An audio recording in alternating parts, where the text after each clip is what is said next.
Hi అండి, hello నమస్తే. దొండకాయతో ఇలా 65 చేయండి, చాలా బాగుంటుంది. దీనిని సాంబారు, పప్పు, రసంలోకి నంచుకుని తింటే ఇంకా బాగుంటుంది.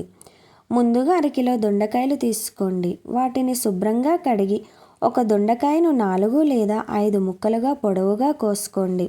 ఇలా కోసుకున్న దొండకాయ ముక్కలను ఒక బౌల్లోకి తీసుకుని అందులో 2 టేబుల్ స్పూన్ల వరిపిండి, 4 టేబుల్ స్పూన్ల శనగపిండి, రుచికి సరిపడా సాల్ట్, 1 టీ స్పూన్ పసుపు, 1 టీ స్పూన్ కారం, 4 పచ్చిమిర్చి ముక్కలు, 1 ఇంచు అల్లం మిక్సీలో వేసుకుని మిక్సీ పట్టుకోవాలి. ఇలా అల్లం పచ్చిమిర్చి పేస్ట్ 1 టీ స్పూన్ అన్నీ వేసి బాగా కలుపుకోవాలి.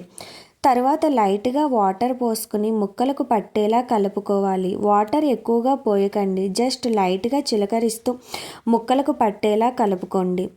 తర్వాత గ్యాస్ ఆన్ చేసి ప్యాన్ పెట్టి అందులో ఆయిల్ పోసి ఆయిల్ హీట్ అయ్యాక ముందుగా కలుపుకున్న మిశ్రమాన్ని ఆయిల్లో వేసి 7 to 8 మినిట్స్ కదపకుండా సిమ్లో వేగనివ్వండి.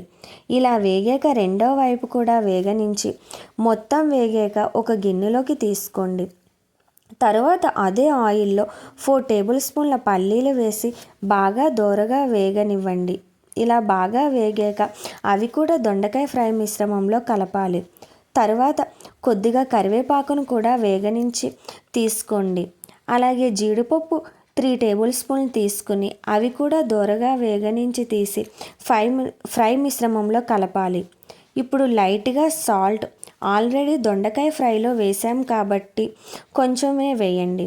1 టీ స్పూన్ కారం, 1 టీ స్పూన్ ధనియాల పొడి, 1 టీ స్పూన్ జీలకర్ర పొడి, 1 టీ స్పూన్ గరం మసాలా ఇవన్నీ వేసి ఇలా పైకి కిందకి కలిసేలా కలపండి.